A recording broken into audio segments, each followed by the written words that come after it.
Hi friends, आप सभी कैसे हो। आशा करता हूँ कि आप सभी अच्छे होंगे। आपका हमारे चैनल वीके जाटोल क्लासेस में स्वागत है। आज के इस वीडियो में हम 31 दिसंबर 2025 के मुख्य करंट अफेयर्स और उसके एक्सप्लेन के बारे में चर्चा करेंगे। प्रश्न नंबर 1, हाल ही में गूगल की पेरेंट कंपनी अल्फाबेट ने किस अमेरिकी डेटा सेंटर और एनर्जी इंफ्रास्ट्रक्चर कंपनी को खरीदने की घोषणा की है? A Intersect, b Equinix, c Digital Realty, d Iron Mountain. दोस्तों, आपका सही answer option number a Intersect होगा। मुख्य सौदा, गूगल की पेरेंट कंपनी अल्फाबेट ने अमेरिकी डेटा सेंटर और एनर्जी इंफ्रास्ट्रक्चर कंपनी इंटरसेक्ट को खरीदने की घोषणा की है। ये डील $4.75 बिलियन करीब 40,000 करोड़ रुपए की है। जो खरीदी ये कंपनी आर्टिफिशियल इंटेलिजेंस एआई की बढ़ती मांग के कारण डेटा सेंटर्स को बहुत ज्यादा बिजली की जरूरत पड़ती है। अधिग्रहण का मकसद एआई डेटा सेंटर्स के लिए बिजली की सप्लाई, पावर सप्लाई और इंफ्रास्ट्रक्चर को सुरक्षित और मजबूत बनाना है। रणनीतिक महत्व, गूगल अब सीधे तौर पर बिजली उत्पादन और डेटा सेंटर मैनेजमेंट में पकड़ बनाएगा। उन्हें प्रतिद्वंद्वियों जैसे ओपन एआई और माइक्रोसॉफ्ट के मुकाबले बढ़त मिलेगी, जो पहले से ही इंफ्रास्ट्रक्चर पर भारी निवेश कर रहे हैं। भविष्य की योजना, इंटरसेक्ट स्वतंत्र रूप से काम करना जारी रखेगी, लेकिन गूगल की तकनीकी टीमों के साथ मिलकर नए डेटा सेंटर्स को तेजी से ऑनलाइन लाने में मदद करेगी।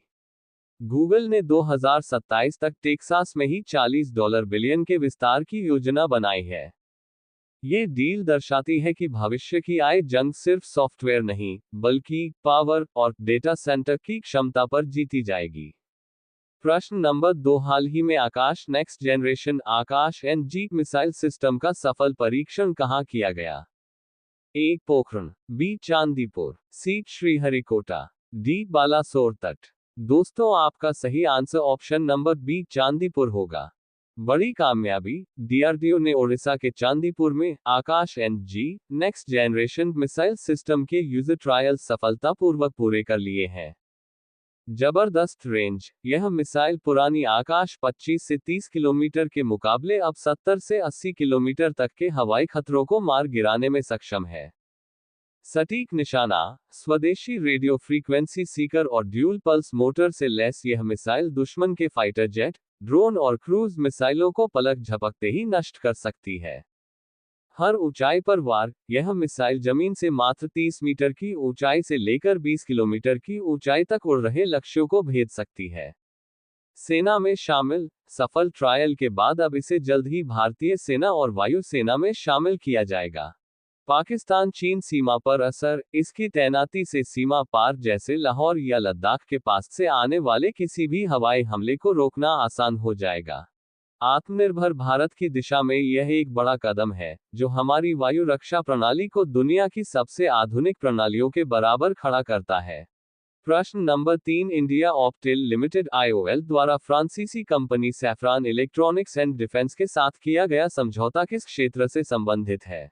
ए नागरिक उड्डयन, बी अंतरिक्ष अनुसंधान, सी रक्षा क्षेत्र, डी सूचना प्रौद्योगिकी। दोस्तों, आपका सही आंसर ऑप्शन नंबर सी रक्षा क्षेत्र होगा। भारत की सरकारी रक्षा कंपनी इंडिया ऑप्टेल लिमिटेड आईओएल ने फ्रांसीसी कंपनी सैफ्रॉन इलेक्ट्रॉनिक्स एंड डिफेंस के साथ एक महत्वपूर्ण समझौता किया है। क्या बनेगा? इस पार्टनरशिप के तहत भारत में 2 उच्च तकनीकी युद्ध प्रणालियां व सिस्टम्स विकसित की जाएंगी। सिग्मा 30N, यह एक डिजिटल नेविगेशन सिस्टम है जिसका इस्तेमाल तोपखाने, मिसाइल और रडार में सटीक हमले के लिए होता है। CM3MR साइट, इसे तोपखाने और ड्रोन रोधी प्रणालियों एंटी ड्रोन सिस्टम्स के लिए डिजाइन किया गया है। मेक इन इंडिया को बढ़ावा, ये समझौता पूरी तरह से आत्मनिर्भर भारत अभियान के तहत है। अब इन प्रणालियों का निर्माण, असेंबली और टेस्टिंग भारत में ही होगी। अहमियत, इससे भारतीय थल सेना की मारक क्षमता बढ़ेगी और रक्षा क्षेत्र में भारत की विदेशी निर्भरता कम होगी। इस अवसर पर रक्षा उत्पादन सचिव संजीव कुमार और आईओएल के CMD तुषार त्रिपाठी मौजूद रहे। ये डील न केवल भारत के रक्षा इकोसिस्टम को मजबूत करेगी, बल्कि सेना को आधुनिक तकनीक से लैस करने में मील का पत्थर साबित होगी। प्रश्न नंबर 4, भ्रष्टाचार के खिलाफ संयुक्त राष्ट्र कन्वेंशन UNCAC के राज्य पक्षों के सम्मेलन का 11वां सत्र COSP11 किस देश में आयोजित किया गया? ए कतर, बी सऊदी अरब, सी संयुक्त अरब अमीरात, डी ओमान। दोस्तों आपका सही आंसर ऑप्शन नंबर ए कतर होगा। आयोजन, भ्रष्टाचार के खिलाफ संयुक्त राष्ट्र कन्वेंशन UNCAC के राज्य पक्षों के सम्मेलन का 11वां सत्र COSP11 कतर के दोहा में आयोजित किया गया। अवधि, ये 5 दिवसीय सम्मेलन 15 से 19 दिसंबर 2025 तक चला। मेजबानी, इसकी मेजबानी कतर ने संयुक्त राष्ट्र ड्रग्स और अपराध कार्यालय UNODC के सहयोग से की। दोहा घोषणा 2025 सम्मेलन के अंत में दोहा घोषणा को अपनाया गया। इसका मुख्य फोकस भ्रष्टाचार को रोकने के लिए आर्टिफिशियल इंटेलिजेंस AI और डिजिटल तकनीकों का उपयोग करना है। प्रमुख फैसले, भ्रष्टाचार से जुड़े मुद्दों पर 11 नए प्रस्ताव पारित किए गए, जिनमें राजनीतिक दलों और चुनावी चंदे में पारदर्शिता लाने पर जोर दिया गया है। अगला सम्मेलन का 12वां सत्र अब उज्बेकिस्तान में आयोजित किया जाएगा। महत्वपूर्ण तथ्य, UNCAC दुनिया की एकमात्र कानूनी रूप से बाध्यकारी भ्रष्टाचार विरोधी अंतर्राष्ट्रीय संधि है, जो 2005 से प्रभावी है। प्रश्न नंबर 5, हाल ही में किसे मरणोपरांत विज्ञान रत्न पुरस्कार से सम्मानित किया गया? A doctor Gyanendra Pratap Singh, b Pradeep Thalappil, c Jayant Vishnu Narlikar, d doctor Yusuf Mohammad Shaikh. दोस्तों आपका सही answer option number c Jayant Vishnu Narlikar होगा। प्रश्न नंबर 6, प्रधानमंत्री नरेंद्र मोदी ने हाल ही में किस शहर में राष्ट्र प्रेरणा स्थल का उद्घाटन किया? ए लखनऊ, बी मुंबई, सी जयपुर, डी उज्जैन। दोस्तों आपका सही आंसर ऑप्शन नंबर ए लखनऊ होगा। प्रधानमंत्री नरेंद्र मोदी ने उत्तर प्रदेश की राजधानी लखनऊ के बसंत कुंज में भव्य राष्ट्र प्रेरणा स्थल का उद्घाटन किया है।